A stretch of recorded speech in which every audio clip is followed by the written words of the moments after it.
ছাত্রলীগের নামে আপনি যা সার্চ করবেন শিবিরের নামে কোনো ডকুমেন্ট কোনো কিছু পাবেন না।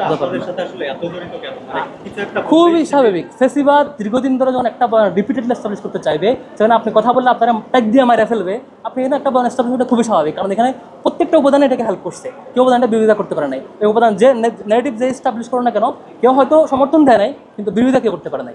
সমন্বিত সামগ্রিক এফোর্ট দিয়ে যেন একটা ন্যারেটিভ দাঁড় করায়, ন্যারেটিভ এস্টাবলিশ হতে বাধ্য। এখন এটা ন্যারেটিভ রাইট অর রং, এটা সিদ্ধান্ত দিবেন আপনারা। আপনারা সাংবাদিকরা যারা আছেন তারা যাচাই করবেন, অ্যানালাইসিস করবেন যেটা সত্য কিনা। এই যে একটু আগে বলেছি যে ছাত্ররাজনীতি ফরম্যাটে থাকবে, ইউনিভার্সিটি কোনো ব্যাপারে সিদ্ধান্ত দেওয়ার অথরিটি ছাত্ররাজনীতি থাকবে না, এটা ডিফাইন করবে ইউনিভার্সিটি প্রশাসন। তারপর ছাত্ররাজনীতি একটা পরিবর্তিত রূপ, সুন্দর একটা রূপ আসবে।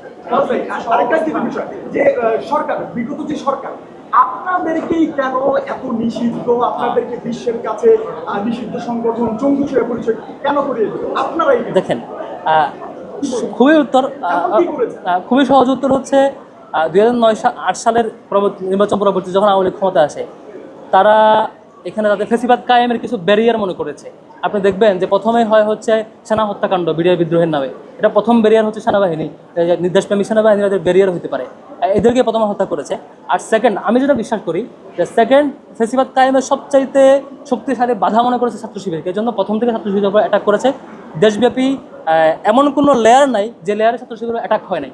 আপনি দেখবেন যে খুবই তৃণমূল পর্যায়ে আমি অসংখ্য ভাইকে দেখেছি যে সে নামাজ পড়ছে, ওখান থেকে ধরে নিয়ে গিয়ে বলছে যে অস্ত্রসহ গ্রেফতার গিয়ে করছে।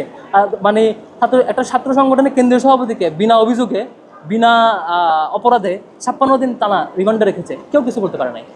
এই সিনেমাগুলো আপনারা দেখেছেন। এখন এই মুহূর্তে সাধারণ শিক্ষার্থীদের কাছ থেকে আপনারা কি সাড়া পাচ্ছেন? সাধারণ শিক্ষার্থীরা আপনাদেরকে কি মনে করেন? আপনারা হলগুলোতে গেলেই দেখবেন যে আমাদের ব্যাপারে আমরা সভাপতি সেক্রেটারি দুজনেই পরিচিত হওয়ার পরে অলমোস্ট পজিটিভ, পুরোপুরি পজিটিভ। কারণ আমরা এদের সাথে ছিলাম। এমন না, অনেকেই ফেসিবাদ দুইটা জিনিস কায়েম করছে, আমি আপনাদেরকে ক্লিয়ার করি। একটা হচ্ছে শিবিরের ব্যাপারে একটা ভীতি তৈরি করছে।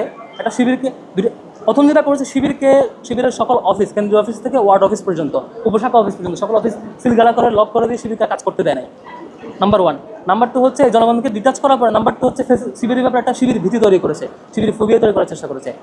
আমাদের অ্যানাউন্সমেন্টের পরে, আমাদের পরিচয় আসার পরে শিক্ষার্থীরা বরাবরের মতো এই পুরো বয়ান একেবারে ভেঙে গেছে। কারণ আমি তো তাদের সাথেই ছিলাম, আমি তাদের সাথেই হলে ছিলাম। আমার ব্যক্তিত্ব, আমার আচরণ দীর্ঘ 5 বছর খুঁটে যারা অ্যানালাইসিস করার সুযোগ পেয়েছে, তারা নতুন করে কিছু ভাববার সুযোগ নেই, তারাই ফিডব্যাক দিচ্ছে অনলাইনে। দেখতে পারেন বড় একটা জেনারেশন শিবিরকে ভালোভাবে চিনি না, তাদেরকে ভালোভাবে চেনাতে আপনারা কি করবেন, কি উদ্যোগ নেবেন?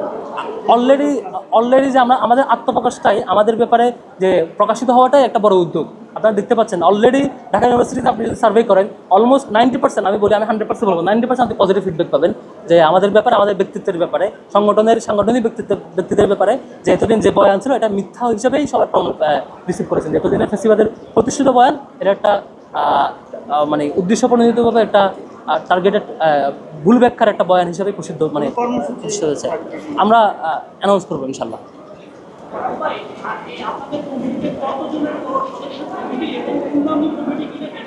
আমরা পূর্ণাঙ্গ কমিটি খুব শীঘ্রই অ্যানাউন্স করবো। আপাতত তার আগে স্পেসিফিক বলছি না, আমাদের একটু সময় দেন, আমরা অ্যানাউন্স করবো। কমিটি গঠনের প্রক্রিয়া, এটা খুব দারুণ কোয়েশ্চেন করেছেন। এখানে খুবই ক্লিয়ার করি। দেখেন, অন্যান্য ছাত্র সংগঠনগুলোর ক্ষেত্রে ছাত্রলীগ কিংবা ছাত্রদলের ক্ষেত্রে কমিটিতে কে হবে, কমিটিতে কে আসবে, এই অ্যানাউন্সমেন্টে তাদের একটা অর্গানাইজেশন, উনি দাঁড়িয়ে বলেন যে অমুক জায়গায় সভাপতি হবে, অমুক সেক্রেটারি হবে, এভাবে ঘোষণা দেয়।